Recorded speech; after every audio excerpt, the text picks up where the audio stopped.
दोस्तों आज हम बात कर रहे हैं 906 सब्जेक्ट की जिसका नाम है प्रोफिशिएंसी इन इंग्लिश। इसके हम सारे क्वेश्चंस देखेंगे जो आपके लिए बहुत ही महत्वपूर्ण रहेंगे। बड़े क्वेश्चंस, छोटे क्वेश्चंस जो 1 नंबर के आएंगे और आपके 3 नंबर, 4 नंबर, 2 नंबर के आएंगे। तो यहाँ पहला क्वेश्चन पूछा गया है आपसे, व्हाट आर सिनोनियम्स। तो सिनोनियम्स क्या होते हैं? तो टू और more words with very closely related meanings are called synonyms. तो यहाँ पर जो है बोला गया सिनोनियम्स वो शब्द होते हैं जो दो या दो से अधिक हो सकते हैं और उनका जो मीनिंग होगा एक जैसा लगभग लगभग निकलेगा। इसी तरह से दूसरा जो क्वेश्चन है इसमें पूछा गया है, one who can not speak. तो जो बोल नहीं सकता उसको डम्ब बोलते हैं, ठीक है, यानी कि गूंगा। One who speak to languages, यानी दो दो भाषाएं बोल सकता है उसको बाइलिंगुअल बोला जाता है, द्विभाषी बोलते हैं। वन हु इज़ इल, जो बीमार है उसको हम क्या बोलते हैं? पेशेंट बोलते हैं। नेक्स्ट जो क्वेश्चन है, वन हु मेक्स पोट, जो बर्तन बनाता है उसको हम पॉटर बोलते हैं, कुम्हार। नेक्स्ट जो क्वेश्चन है, one who can not here, उसको डीफ बोलते हैं यानी बहरा।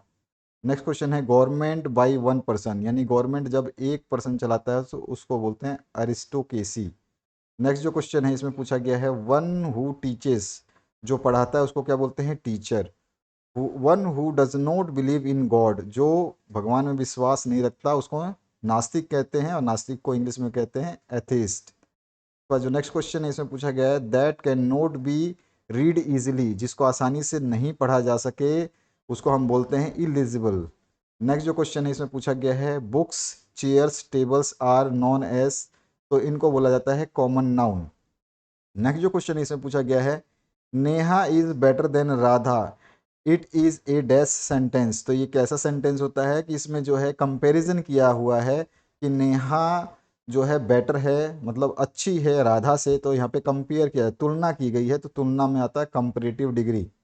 नेक्स्ट जो क्वेश्चन है इसमें पूछा गया है, इंग्लिश लैंग्वेज हैज़ 26 लेटर्स, 26 अक्षर होते हैं इंग्लिश में, ए से लेकर जेड तक। बट हैविंग डैश साउंड, तो इसमें 45 साउंड होते हैं, 45 साउंड निकलते हैं 26 अक्षरों में से। नेक्स्ट जो क्वेश्चन है, प्लूरल ऑफ चाइल्ड, तो चाइल्ड का प्लूरल जो होगा बहुवचन, चाइल्ड को हम चिल्ड्रन, चाइल्ड से नहीं लिखेंगे, चिल्ड्रन लिखते हैं, ठीक है, बहुवचन चिल्ड्रन होता है। इसी तरह से अगर प्लूरल आपसे बेबी का पूछे तो बेबी का बेबीज हो जाएगा, बेबीज।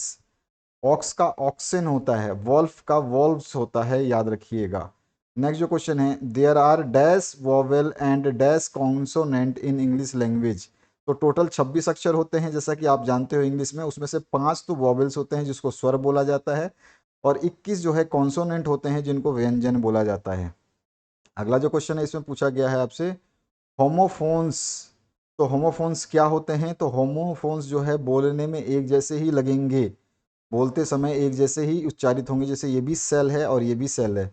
अब ये सेल मतलब होता है जेल और ये सेल मतलब होता है बेचना। तो बोलने में तो सेल सेल है लेकिन मीनिंग अलग अलग निकल जाती है, ठीक है, स्पेलिंग भी अलग अलग होती है और मीनिंग भी अलग अलग होते हैं, लेकिन बोलने में प्रोनाउंसिएशन जो है वो सेम होता है, उसी को बोलते हैं होमोफोन्स। यानी एक जैसे सुनने में, केवल एक जैसे सुनने में जो शब्द होते हैं उनको होमोफोन्स बोलते हैं, लेकिन इनकी स्पेलिंग अलग अलग होती है और मीनिंग भी अलग निकल जाती है। जिसमें इसमें FAIR फेयर है, इसमें FARE फेयर है, दोनों को ही फेयर बोलते हैं। ये जो फेयर है ये साफ सुथरा बोलते हैं, ठीक है, और ये जो फेयर है FARE, इसको बोलते हैं किराया। इसी तरह से DEAR डियर है, और इधर भी DEER डियर है, तो ये डियर जो है प्रिय बोलते हैं जिसको। और ये वाला डियर जो है, ये डियर मतलब होता है आपका हिरण। इसी तरह से EYE होता है, और केवल स्पेलिंग आई होता है, तो आई मतलब मैं होता है, और ये वाला आई जो है EYE, इसमें आँख होता है, इसका मतलब सुनने में बोलने में एक जैसे लग रहे हैं लेकिन इस सब की स्पेलिंग अलग है और मीनिंग भी अलग निकल रही है। इसी को बोला जाता है होमोफोन्स।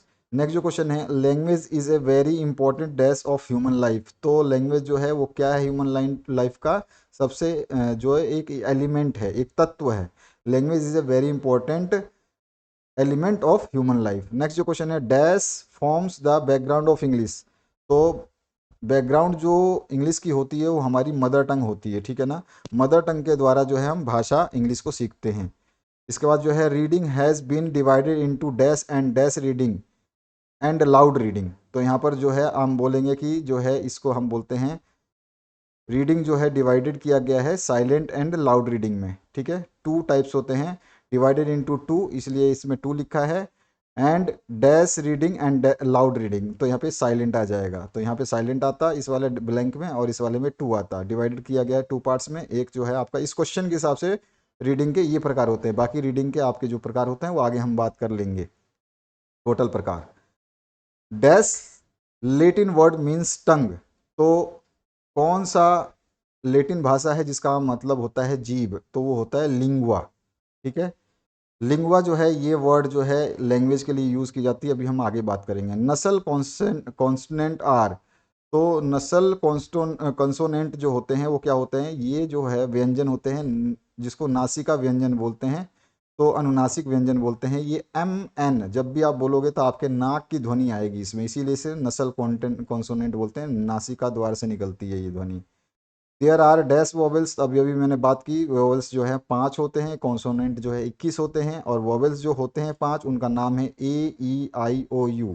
ये 5 को छोड़ करके सारे के सारे जो शब्द हैं ABCD में, उसमें इसमें से इसको निकाल दोगे तो ये हो जाएंगे वोवेल्स, और बाकी बचे हुए सारे के सारे हैं कॉन्सोनेंट। इसके बाद जो है increase of vocabulary gives dash for speaking, तो कॉन्फिडेंस देता है, अगर हमारी वोकाबलरी अच्छी है, शब्दकोश अच्छा है, तो हमें कॉन्फिडेंस मिलता है स्पीकिंग में। While reading our eyes moves, तो जब हम कुछ पढ़ते हैं तो यहाँ से पढ़ते हुए जाते हैं इधर और देखते रहते हैं, पढ़ते हैं, तो हमारी जो आइज होती हैं वो जर्की होती हैं। जर्की मतलब कि ऊपर नीचे होती हैं, अगल बगल होती हैं, जर्क करती हैं। Dash is the most important aspect of teaching, तो रीडिंग सबसे most important aspect of teaching माना जाता है, रीडिंग पढ़ना। इसके बाद जो है रीडिंग नीड्स करेक्ट डैश, तो रीडिंग जो है आप जब पढ़ेंगे तो कैसे पढ़ेंगे, करेक्ट प्रोनाउंसिएशन से, तो यहाँ पर जो है आंसर हो जाएगा रीडिंग नीड्स करेक्ट प्रोनाउंसिएशन।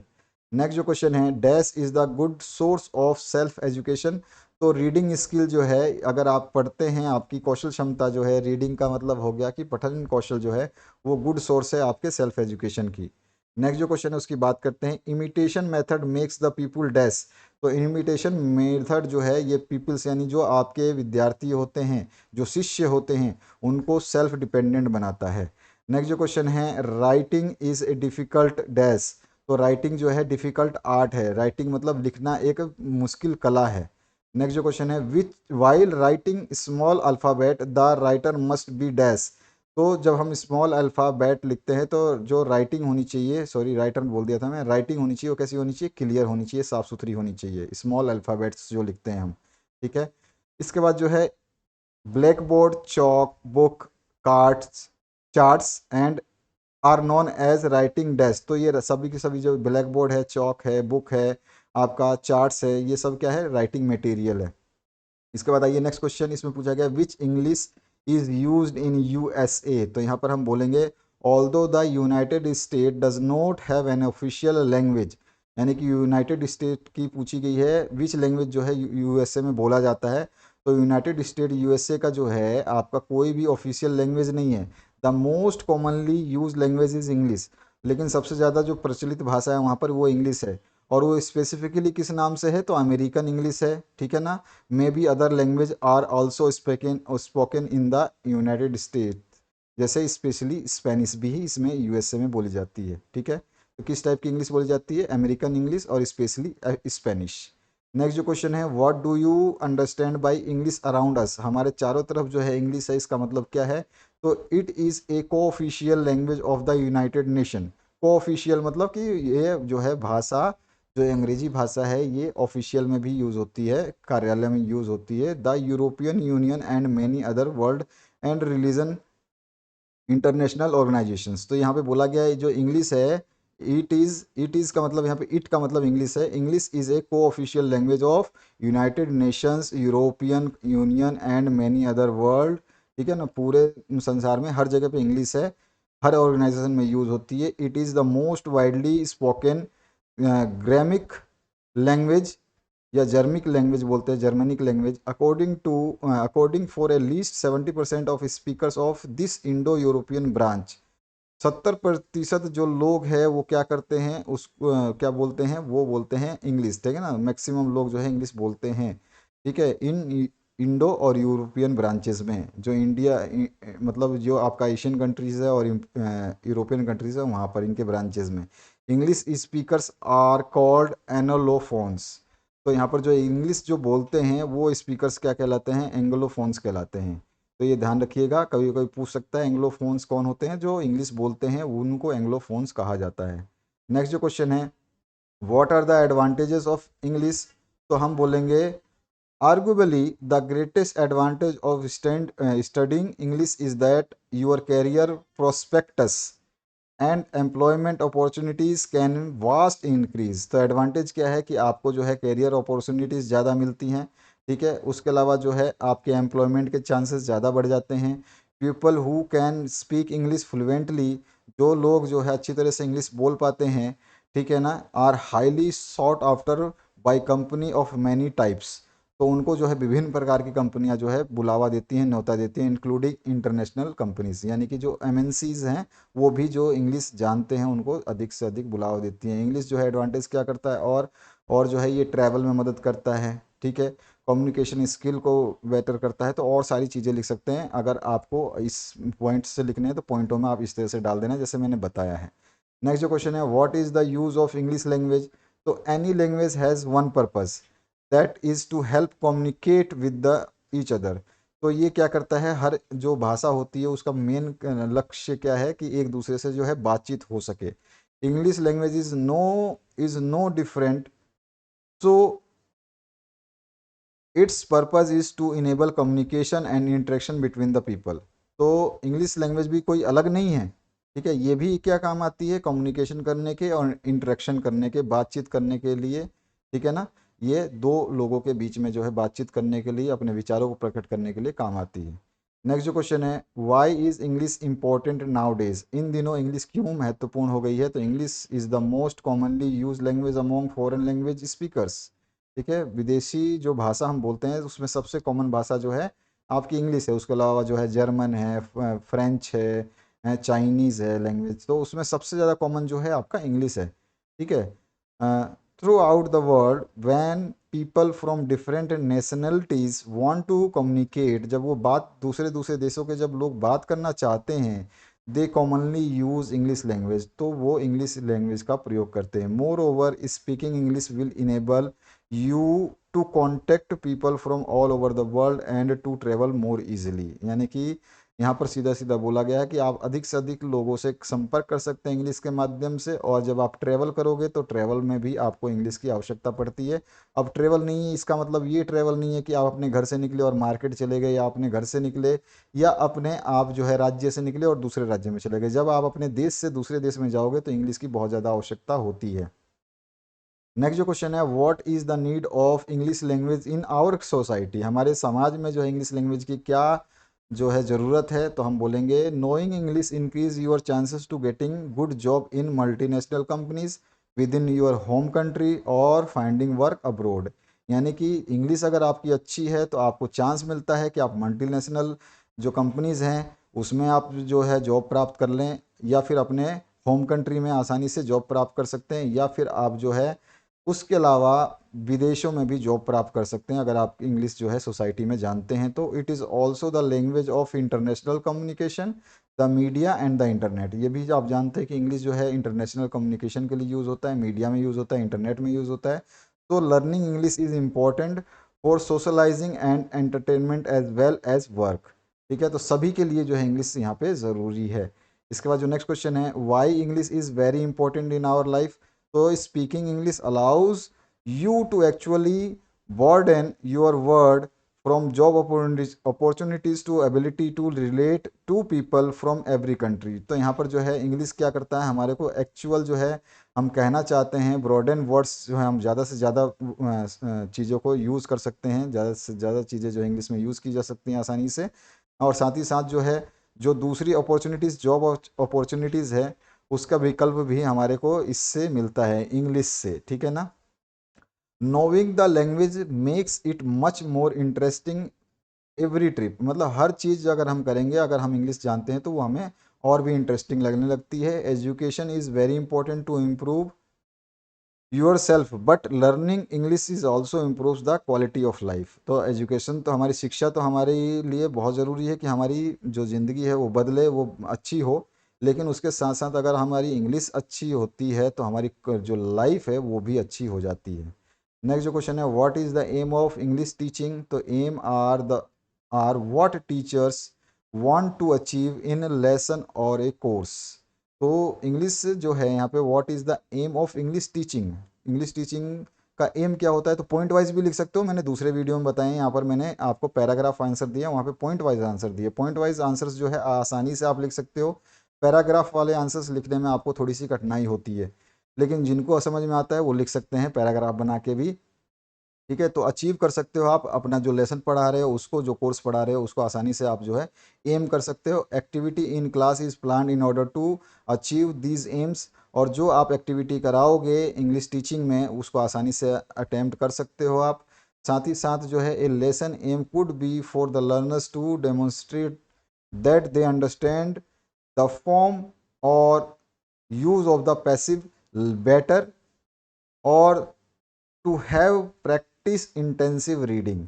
तो यहाँ पर जो है ये भी है कि जो आपका लर्नर्स हैं वो इंग्लिश अगर आप टीचिंग करा रहे हो तो आप उसको जो है डेमोन्स्ट्रेट कर सकते हो। ठीक है, डेमोन्स्ट्रेट का मतलब होता है कि उनको जो है दिखा सकते हो, समझा सकते हो, हैं कि अंडरस्टैंड करे कि वो पैसिव जो लेटर्स, पैसिव जो है उनका बेटर हो जाए, साथ ही साथ जो है उनकी प्रैक्टिस जो है इंटेंसिव रीडिंग की वो भी बेटर हो जाए।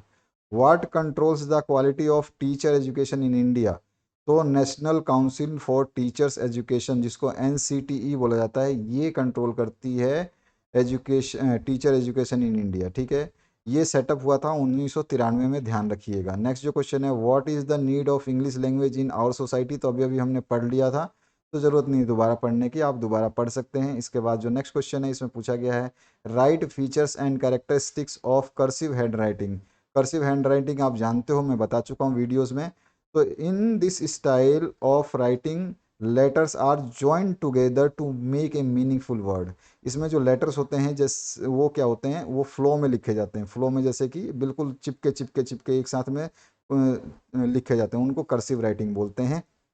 This style of writing has a flow that provides a comfortable and efficient method of writing. ठीक है, cursive is derived from Latin word currere, याद रखिएगा कर्सिव जो है कहाँ से आया है, क्यूरे से आया है, विच मीन टू रन। मतलब हम जो लिखते हैं कर्सिव राइटिंग वो एकदम फ्लो में बहती हुई लिखते हैं, therefore it is written in running hand. It is an ancient style of writing, ये पुरानी जो है एक सभ्यता है लिखने की। It has a history dating back to almost 2000 years, ये पिछले 2000 सालों से जो है ये चल रही है। It forms an essential part of an elementary curriculum and this style is more adaptable in countries like India and other Asian countries.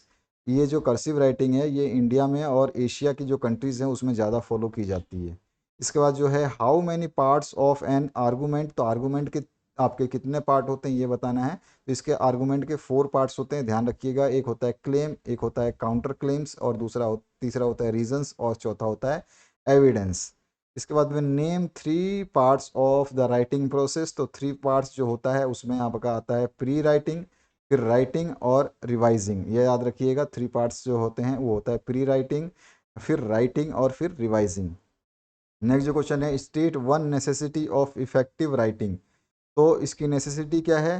तो doing research and collecting information on topic is a necessity of effective writing. ठीक है, उसके अलावा जो है next question पूछा गया, mention one point that should be kept in mind while writing. तो आपको कोई एक पॉइंट बताना है, जब आप कुछ लिखते हो तो उस समय आपको इसको ध्यान रखना चाहिए। तो one point that should be kept in mind while writing is that one should write following proper grammar. यानी कि जो है ग्रामर को मतलब ग्रामर को जैसे हम बोलते हैं ना कि ग्रामर उसकी अच्छी होती है तो फॉलो करता है, तो ग्रामर को फॉलो करते हुए जो है उसको लिखना चाहिए राइटिंग।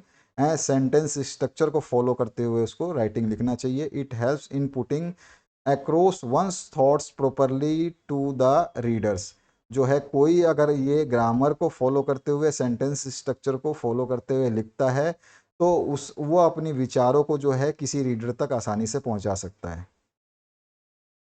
What is jargon? तो जार्गन क्या होता है? तो हम बोलेंगे jargon refers to the word और expressions which are subject specific और profession specific and consequently can be easily understood by the people within the same profession और who are dealing with the same subject.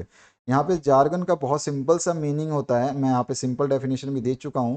देखो, jargon refers to the words express which are subject specific, यानी कि वो किसी special subject के लिए ही jargon words use होते हैं, या कोई स्पेशल आपका प्रोफेशन है तो व्यवसाय है उसमें ये यूज़ होता है।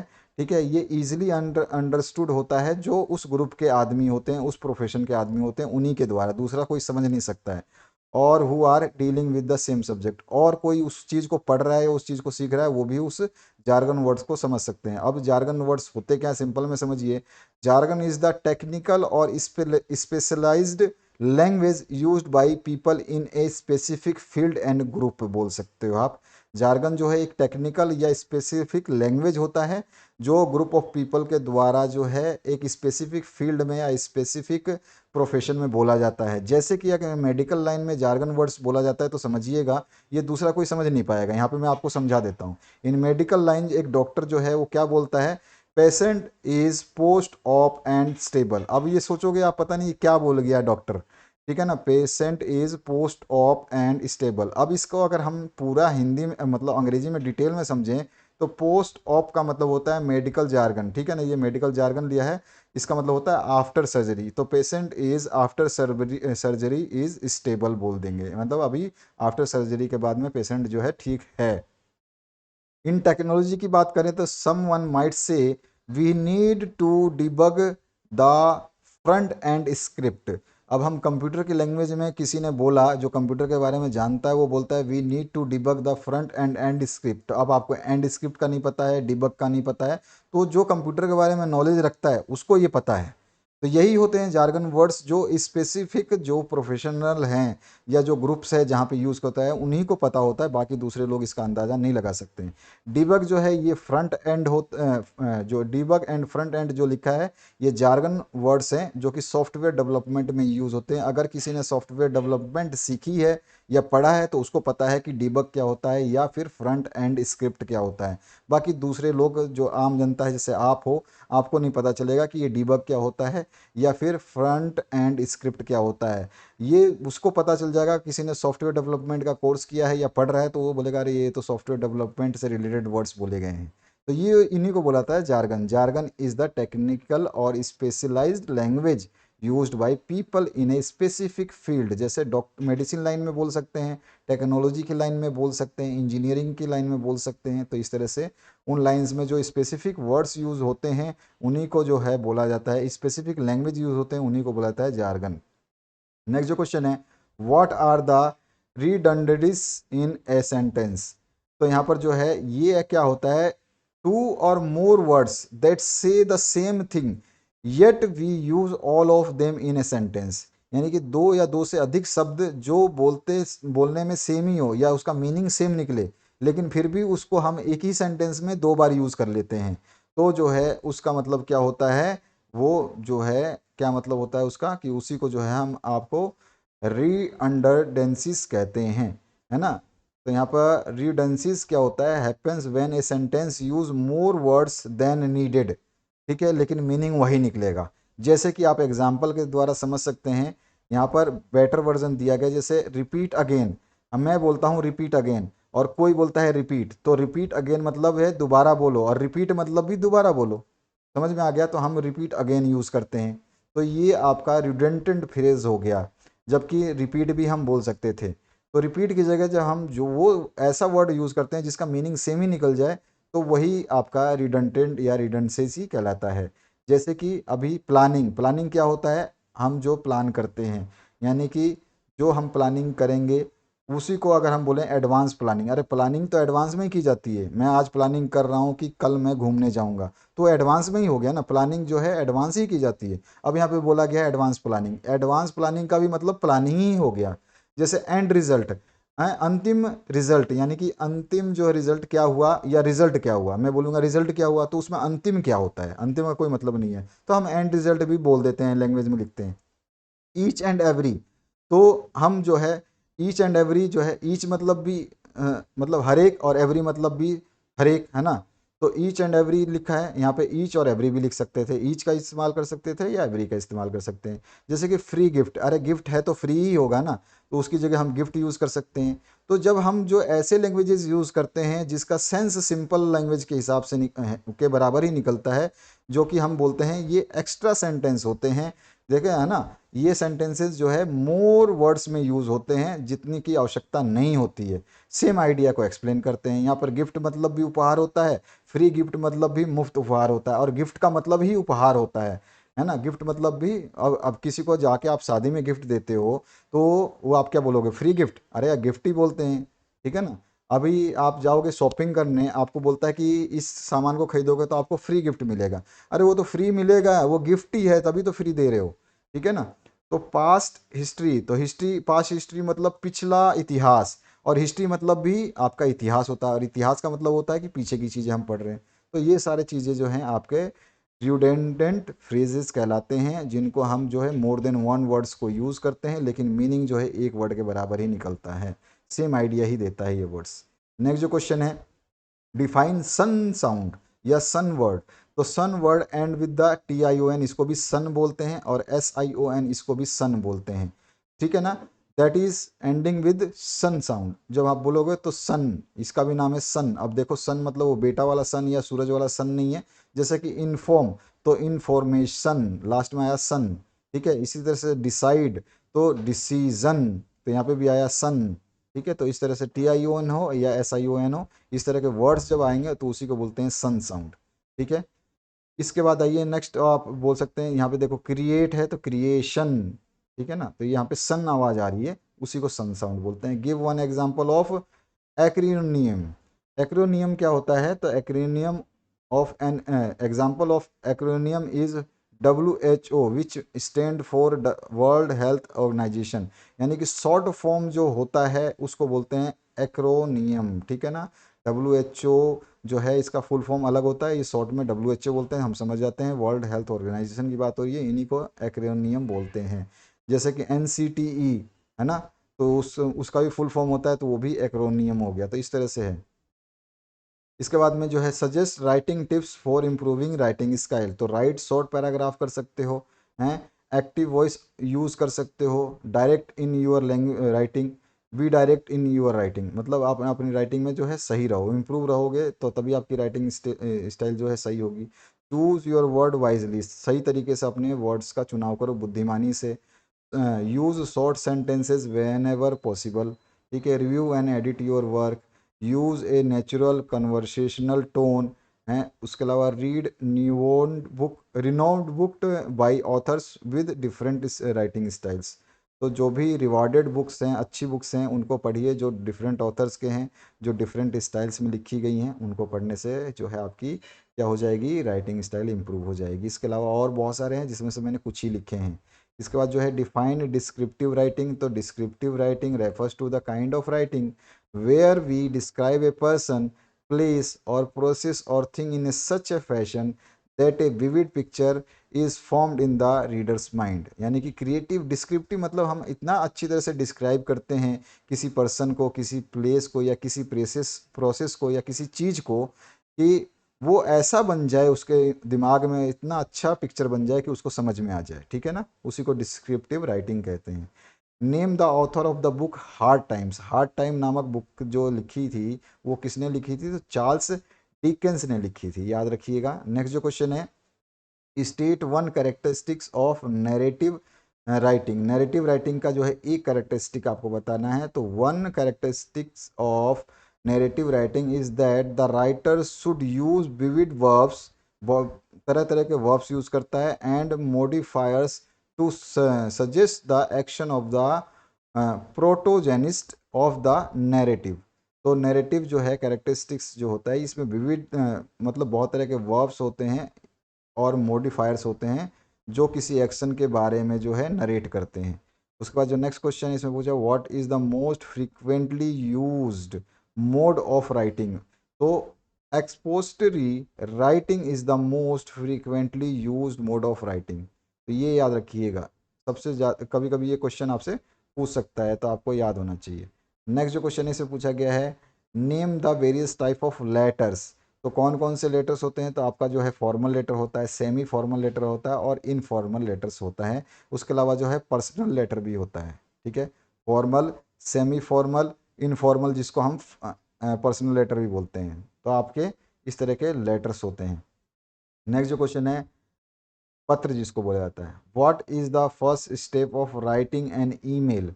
तो मेन जो आपका होगा, राइटिंग करोगे किसी ईमेल को, तो सबसे पहले ऑब्जेक्टिव जो है आपका डिसाइड होना चाहिए। ठीक है, उसका लिखने का उद्देश्य क्या है। What is a solution. तो सॉल्यूशन क्या होता है, जब हम बोलते हैं हेलो मिस्टर इस तरह से लगाते हैं ना, उसको सॉल्यूशन बोला जाता है।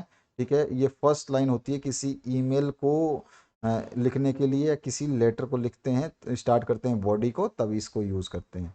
नेक्स्ट जो है name the two types of clauses. तो जो है एक होता है इंडिपेंडेंट क्लॉज और दूसरा होता है डिपेंडेंट क्लॉज। नेक्स्ट जो क्वेश्चन है what are two parts that form an English sentence. तो टू पार्ट्स कौन कौन से हैं जो इंग्लिश सेंटेंस को बनाने के लिए ज़रूरी होता है, तो एक होता है आपका सब्जेक्ट और एक होता है आपका वर्ब। ठीक है, इसके बाद में डिफाइन ए क्लॉज। तो क्लॉज क्या होता है, डिफाइन कर सकते हैं। ए clause is the combination of subject and a verb. ठीक है, ध्यान रखिएगा, यहाँ पर जो है सब्जेक्ट और वर्ब क्या होता है, एक इंग्लिश सेंटेंस को बनाने के लिए टू पार्ट्स की ज़रूरत होती है, एक सब्जेक्ट एक वर्ब की। क्लॉज क्या होता है, जो कॉम्बाइंड हो जाता है सब्जेक्ट और वर्ब मिलकर के जो रचना करते हैं उसी को हम क्लॉज बोलते हैं। डिफाइन वर्ब, तो वर्ब को हम डिफाइन कर सकते हैं। A verb is a word that express an action और स्टेट ऑफ बीइंग। यानी कि एक वर्ब जो है वो किसी एक्शन के बारे में बताता है, एक्सप्रेस करता है कोई एक्शन को, या फिर कुछ होने वाला है उसके बारे में बताता है। जैसे कि एग्जाम्पल जो है रवि प्लेज, तो इसमें एक्शन वर्ब है कि वो प्ले करेगा। हैं, सी इज़ हैप्पी, तो यहाँ पे लिंक्ड वर्ब है is. We are going to the market, तो आर जो है ये आपका हेल्पिंग वर्ब है, ये इज़ भी हेल्पिंग वर्ब है, और ये भी आपका हेल्पिंग वर्ब है, और ये जो है आपका एक्शन वर्ब है, क्या कर रहा है, जा रहा है। मेन वर्ब बोलो या एक्शन वर्ब बोलो। इसके बाद जो नेक्स्ट क्वेश्चन है name the 6 primary forms of verb.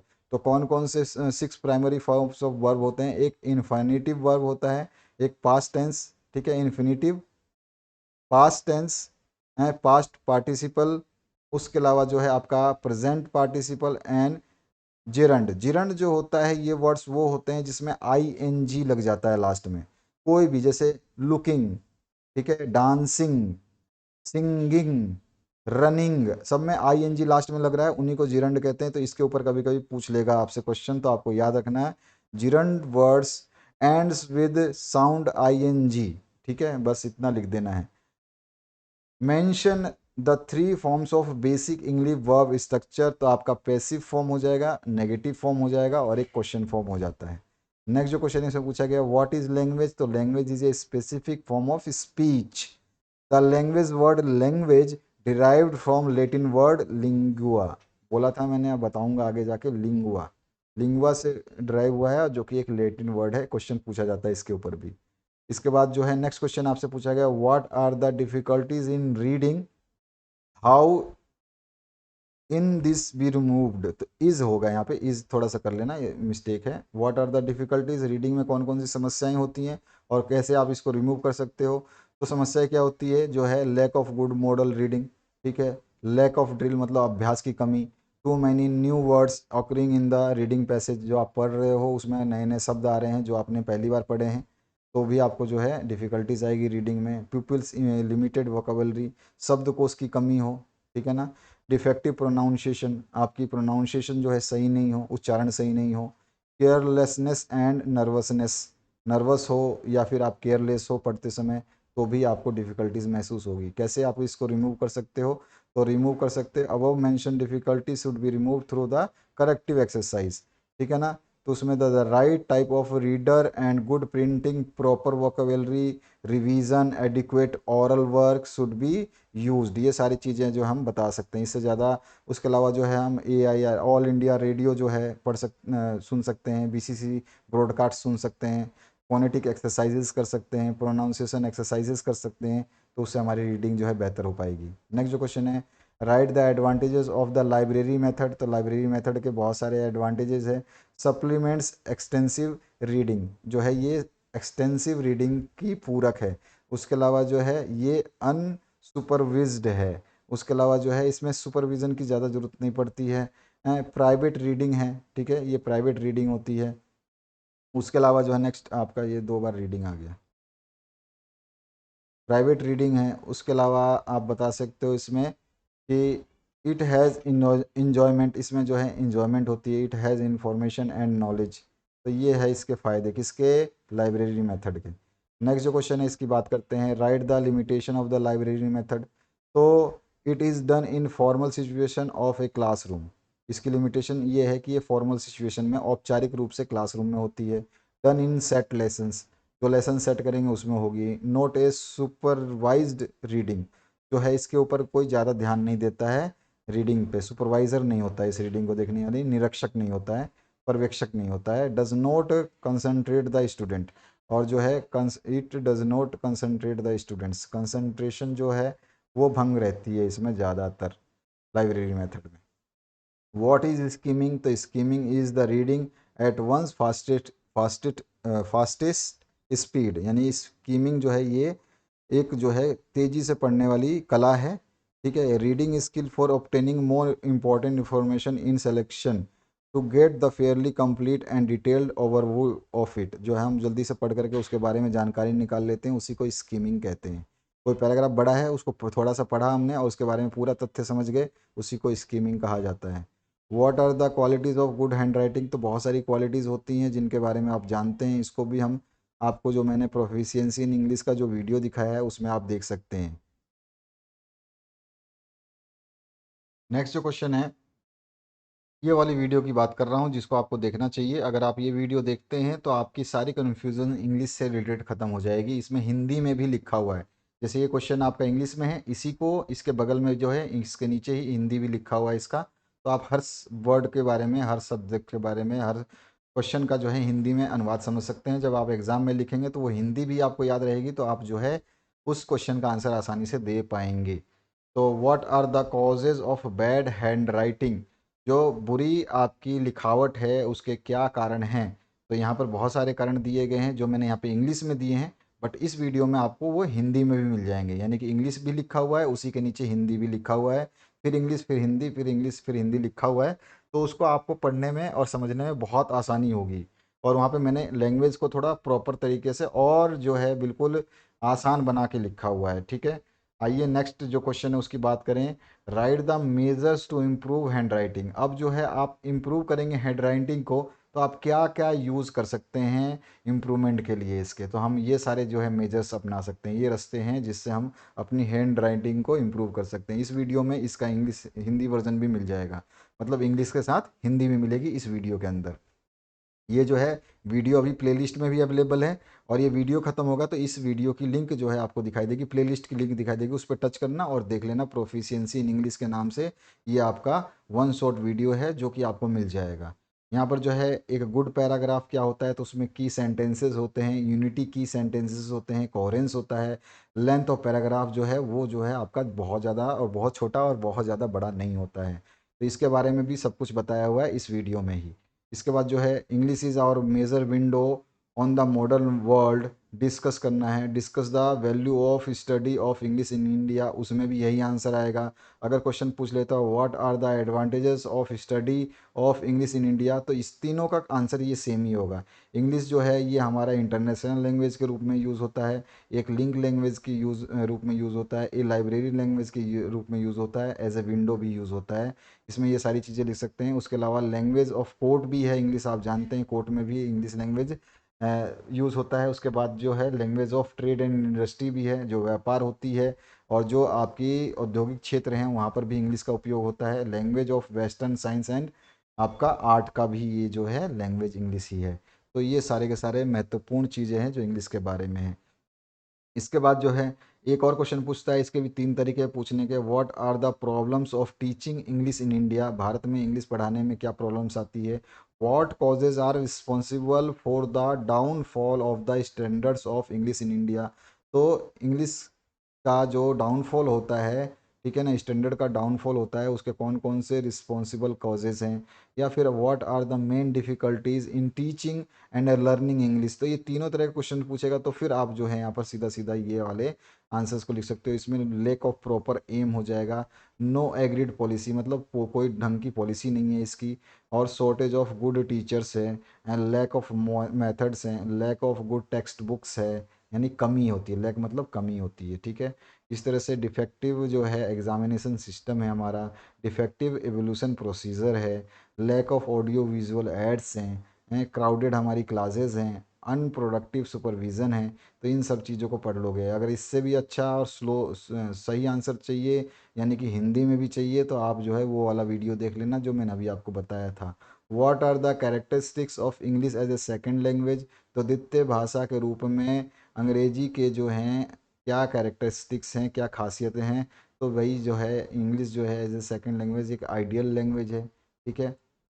इसके अलावा जो है language is called progressive if it has past present and future, क्योंकि इसका पास्ट है, प्रेजेंट है और फ्यूचर है, इसलिए जो है इसको प्रोग्रेसिव लैंग्वेज भी बोलते हैं, ठीक है। और भी बहुत सारी चीज़ें हैं जिनको आप लिख सकते हो। इंग्लिश की जो है अपनी ग्रामर होती है, इंग्लिश की जो है अपनी स्क्रिप्ट होती है, ठीक है। ये सारी चीज़ें जो है हम बता सकते हैं इसमें। How can the skills of the learners be improved. तो कोई जो सीखने वाला है उसके स्किल्स को, यानी कि उसके कौशल को कैसे बढ़ाया जा सकता है, उसके बारे में यहाँ बताया गया है। इस वीडियो को देखोगे तो और ज़्यादा बेहतरीन समझ में आएगा आपको कि स्किल्स को कैसे बढ़ाया जाए।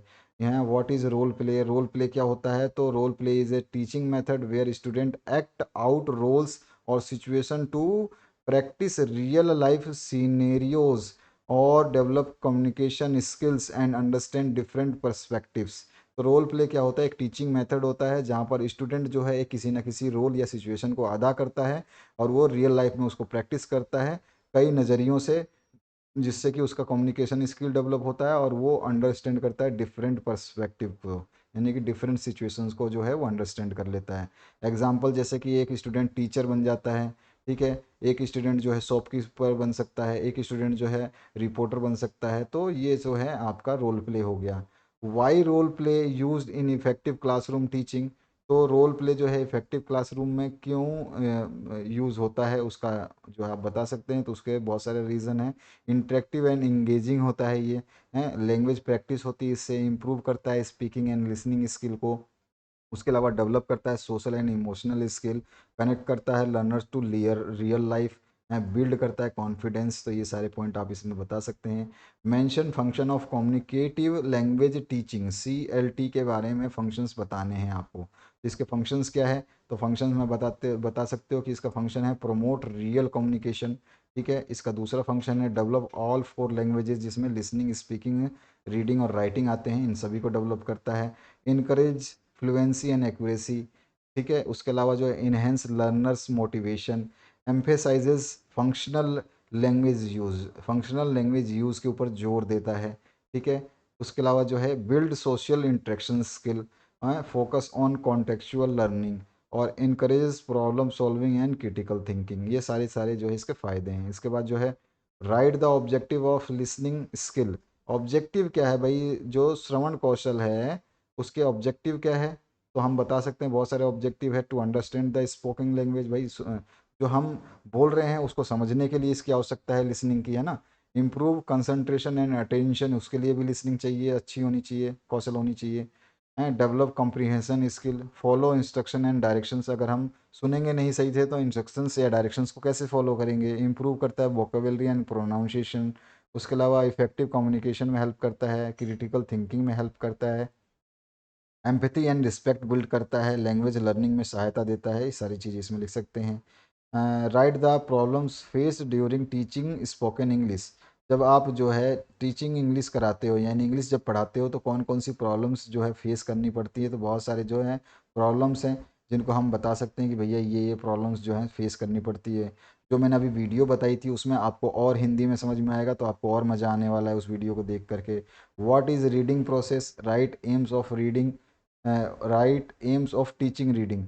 तो रीडिंग प्रोसेस क्या होता है और जो है एम क्या है, उद्देश्य क्या है रीडिंग कराने का, तो रीडिंग से जो है हमारी एक्यूरेसी बनती है, एक्यूरेटली जो है रीडिंग कैसे करते हैं इंग्लिश को उसको पढ़ सकते हैं, प्रोनाउंसिएशन बढ़ती है, हमारी फ्लुएंसी बढ़ती है, अंडरस्टैंडिंग बढ़ती है, सारी चीज़ें इसमें लिख सकते हैं।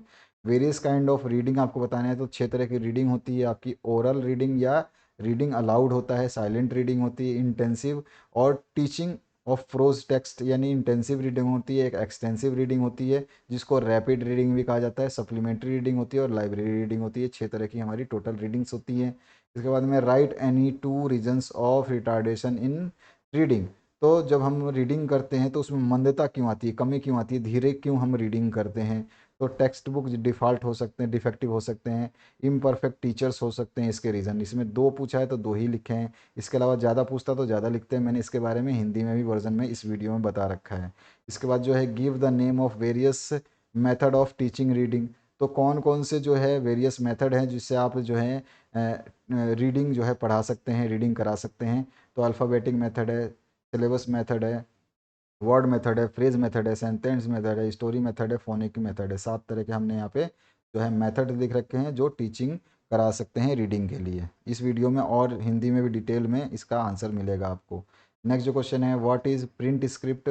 तो प्रिंट स्क्रिप्ट वही है जो आप यहाँ पे देख रहे हैं, यही प्रिंट स्क्रिप्ट कहलाता है। Print script in print script letter of a word, जैसे कि आपका यही लेटर है, आप देख रहे हैं ये लेटर है, तो letter of word is not joint together. अब यहाँ पे देख रहे हो लेटर सब अलग अलग लिखे हुए हैं, एल अलग लिखा है, ई अलग लिखा है, टी फिर से अलग लिखा है, फिर टी अलग से लिखा है, ई अलग लिखा है, आर लिखा है।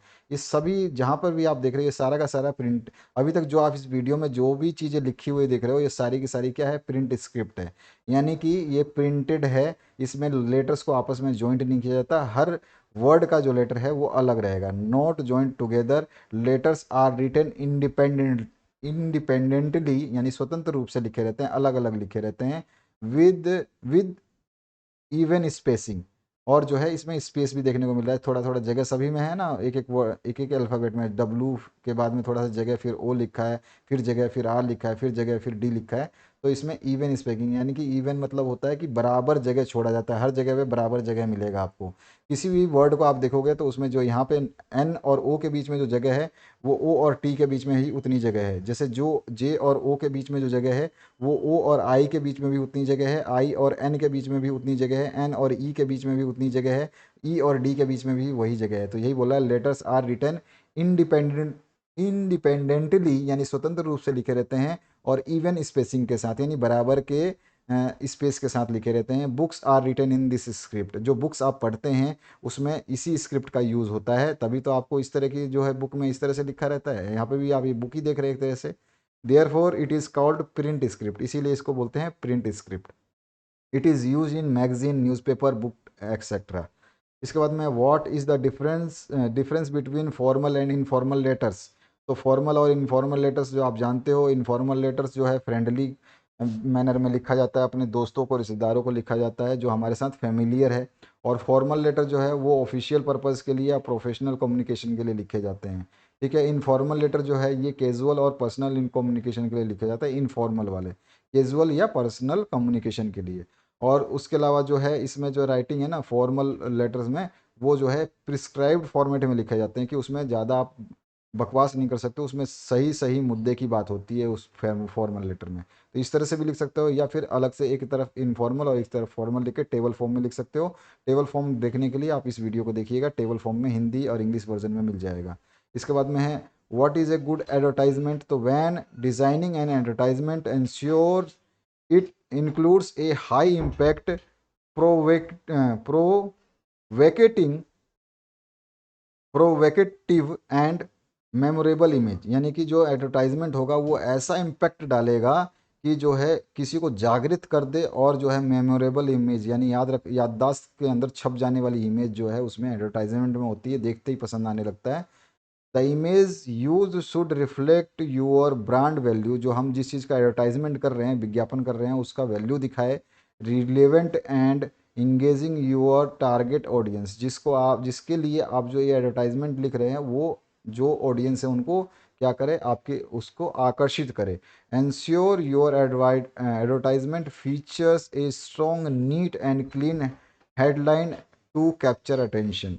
जो एकाग्रता है किसी इंसान की, उसको कैप्चर करने के लिए एडवर्टाइजमेंट में जो फीचर है वो स्ट्रांग होनी चाहिए, साफ सुथरे होने चाहिए, एकदम क्लीन होने चाहिए हेडलाइन के साथ में। What is note making and in it importance, तो इफेक्टिव नोट मेकिंग, हम बोल सकते हैं effective note making skill enables you to select the information you need from written sources. तो नोट मेकिंग क्या होता है कि हम कोई चीज़ पढ़ रहे हैं और उसमें से मेन बिंदुओं को हम जो है याद कर लेते हैं, जो मेन मेन पॉइंट है हम उसको लिख लेते हैं। जैसे हम कोई क्वेश्चन याद करते हैं तो मेन मेन पॉइंट जैसे हम लिख लेते हैं कि किस सन में हुआ था, कौन इस किसने किया था, ठीक है, उसने क्या क्या अच्छाई की थी, उसने क्या क्या बुराई की थी, तो हम पॉइंट वाइज नोट मेकिंग करते हैं ना, उसी को नोट मेकिंग कहते हैं। तो effective note makes making skill enables you to select the information you need from the written sources. जो भी रिटर्न सोर्स है उसमें से हम quickly and effectively, this guides this guide shows you how to make clear and well organized notes that are useful for every aspect of study। यानी कि हम उसको क्यों बनाते हैं कि हम किसी भी तरह से स्टडी करें, किसी भी हालत में स्टडी करें, कम समय में स्टडी करें, तो नोट्स जो है हमारे काम आ जाए। इसके बाद जो नेक्स्ट क्वेश्चन है, what are the main components of language, तो उसमें होता है dictionary, sound system, spelling and alphabet, forms and syntax. इसका जो नेक्स्ट क्वेश्चन है, what are the remedial measures may be adopted for weakness of listening ability. तो remedial जो है मेजर्स कौन कौन से, मतलब आप किस तरह से सुधारात्मक उपचार कर सकते हैं, अपना सकते हैं जो वीकनेस हो लिसनिंग एबिलिटी की, जो सुनने की श्रवण क्षमता जो है उसमें वीकनेस है, कमजोरी है श्रवण क्षमता में, तो आप कौन कौन से मेजर्स अडॉप्ट कर सकते हैं। तो ये फला इतने सारे मेजर्स हैं जिनको अडॉप्ट कर सकते हैं। इससे अधिक मेजर्स देखेंगे तो उस दूसरे वीडियो को जो मैं बता रहा हूँ बार बार, इस वीडियो को देख लीजिएगा। Write a letter to manager state insurance company to renew your annual car insurance. आपने कोई कार इंश्योरेंस करा रखा है, अब उसको रिन्यू कराना है। रिन्यू कराने के लिए जो मैनेजर है उसको लेटर लिखना है। तो आपने कोई भी अपना जो है एड्रेस जो आपका घर का है वो दे देना है, उसके नीचे ये डेट लिखना है। फिर आप जो है स्टार्ट करोगे, किसको लिख रहे हो, मैनेजर को। कौन है ये, इंश्योरेंस मैनेजर है, तो इंश्योरेंस मैनेजर। आप जो है कौन सा स्टेट इंश्योरेंस कंपनी के नाम से है, तो वो कौन सा मैनेजर है, कहाँ का है, स्टेट इंश्योरेंस कंपनी का है। फिर जो है आप जो है जगह लिख दोगे कि वो ग्वालियर का है, क्योंकि आप भी ग्वालियर के हो तो आप इंश्योरेंस भी ग्वालियर में कराओगे। ये थोड़ी है कि देहरादून चले जाओगे, तो वहाँ का ही होता है सेम एड्रेस। सब्जेक्ट लिख दोगे कि भाई get annual car insurance renewed, ठीक है ना। डियर सर मैडम करते हुए आप जो है आप बता दोगे कि आपने कोई गाड़ी ली है, ठीक है, मारुति 800 ली है जो कि पेट्रोल वर्जन है, जिसका नंबर ये आपने बता दिया। ये आपने 2026 में दिसंबर में खरीदी थी और आपने जो है इसका इंश्योरेंस करा लिया था इसी कंपनी से, और आपकी जो पॉलिसी नंबर है वो कुछ भी आपने लिख दी, वो पॉलिसी है। और पॉलिसी जो है एक्सपायर हो रही है इस तारीख को, तो आप जो है इस पॉलिसी को रिन्यू कराना चाहते हैं इसी कंपनी से अगेन, ठीक है। तो फिर आप जो है इसको लिख रहे हो कि प्लीज़ बताइए, आप मुझे बता देना अगर आपको कोई भी terms and condition of insurance का जो चेंज करते हो, प्रीमियम लाइबिलिटी क्या मिलेगी, इंश्योरेंस कवर क्या मिलेगा, नो क्लेम अगर मैं क्लेम नहीं करता हूँ तो बोनस क्या मिलेगा, डॉक्यूमेंट रिक्वायर्ड फॉर इंश्योरेंस वो भी बताओ। तो आपको इंक्वायरी कर रहे हो कि मेरे को रिन्यूअल कराना है, मेरी गाड़ी नंबर ये है, संख्या ये है, पहले भी मैंने आपसे करा रखा है, तो अब मुझे आप फिर से वापस कराना है, तो टर्म एंड कंडीशंस क्या होंगी, हैं, प्रीमियम कितना भरना पड़ेगा, इंश्योरेंस कवर कितने समय का मिलेगा, अगर मैं इंश्योरेंस नहीं लेता हूँ तो मुझे बोनस कितना मिलेगा, कौन कौन से डॉक्यूमेंट चाहिए इंश्योरेंस के लिए, ठीक है। तो आप बताते हुए बस इस लेटर को लिख दोगे और नीचे अपना नाम लिख दोगे, क्योंकि एड्रेस वेड्रेस सब कुछ आपने ऊपर दे दिया था। इसके बाद जो है यहाँ पे एक और है आपका, यूर कॉलेज कल्चरल सेक्रेटरी। आप जो है you are as your college cultural secretary, आप जो है अपने कॉलेज के कल्चरल सेक्रेटरी हैं। You have been asked to inform student about process of selecting college team और इंटर कॉलेज ड्रामेटिक कंपटीशन। तो यहाँ पर जो है आप ड्रामा कंपटीशन करा रहे हैं, तो आपको बोला गया है कि आप जो है सेलेक्ट करिए कॉलेज टीम को। Create and notice for students, notice board पे आपको एक नोटिस चिपकाना है, ठीक है, जिसमें पार्टिसिपेशन की इंफॉर्मेशन आपको देनी है कि आपके साथ आप जो है ये कर रहे हैं। तो जो है सीधा सीधा पहले सबसे पहले बोल्ड अक्षरों में लिखा जाता है नोटिस। नोटिस के बाद में जो सब्जेक्ट है, किस लिए आप जो ये नोटिस लगा रहे हैं, उस सब्जेक्ट को लिखा जाता है। फिर आप डालोगे डेट, किस डेट को जो है आप ये नोटिस लगा रहे हैं, और फिर जो है आप डिटेल डालेंगे। जैसे कि मैं बोल रहा हूँ कि 30/7/2026 the college auditorium will host an inter college dramatic competition, ठीक है। कहाँ पे हो रहा है, कॉलेज के ऑडिटोरियम में होगा, किस तारीख को, 30/7/2026 को। There will be an audition to determine who will present the college event. अब यहाँ पर जो है आप उन बच्चों को आमंत्रित कर रहे हैं जो कॉलेज को प्रेजेंट करेंगे स्टूडेंट इंटरेस्टेड इन पार्टिसिपेटिंग में submit their names to the undersigned. मतलब जिसको आपको जिस टीचर के पास आपको नाम लिखवाना है उसके पास जा कर के अपने जो है नाम लिखवा देंगे जो पार्टिसिपेट करना चाहते हैं। The following details are provided, क्या क्या आपको डिटेल्स प्रोवाइड किए जा रहे हैं। तो डेट ऑफ ऑडिशन जो है 6/7/2026 को है। टाइम 11 बजे से आपका ऑडिशन शुरू होगा। वेन्यू रहेगा कॉलेज का ऑडिटोरियम। एलिजिबिलिटी क्या रहेगी, सभी के लिए जो है सभी का स्वागत है, सभी आ सकते हैं इसमें। Last date to submit names जो है आपका 6 तारीख को आपने शुरू किया था, 14 तारीख तक आप जो है नाम अपना लिखवा सकते हैं। फिर जो है आप अपना कोई भी नाम लिख सकते हैं जो आप कॉलेज सेक्रेटरी हैं। तो उसके बाद में डिफाइन करना है आपको एडवर्टाइजमेंट क्या होता है। तो an advertisement can be defined as a marketing message from an identified sponsors whose objective is to set a product or a service or an idea to the mass। यानी बहुत लोगों तक पहुंचाने के लिए एक मार्केटिंग मैसेज जो होता है, ये किसी और स्पॉन्सर के द्वारा जो है भेजा गया मैसेज, वो जो है मैसेज लिखित हो सकता है, ठीक है, पोस्टर में हो सकता है, पूरे मास मीडिया यानी बहुत सारे लोगों तक पहुंचाया जाता है, उसी को हम एडवर्टाइजमेंट बोलते हैं सिंपल शब्दों में। ये वाला वीडियो देखना मत भूलना। इस वीडियो को देख लिया तो समझ लो आप जो है इंग्लिश के महारथी बन गए। तो इस वीडियो को देखना ना भूलें। प्लेलिस्ट आपके सामने आ चुकी है, इस प्लेलिस्ट में सब कुछ है जिसकी आपको आवश्यकता है। जाइए और इस वीडियो को देखिए। Thank you very much, have a good day. MCQ भी आपका अपलोड कर दिया है, उसको भी देख लेना।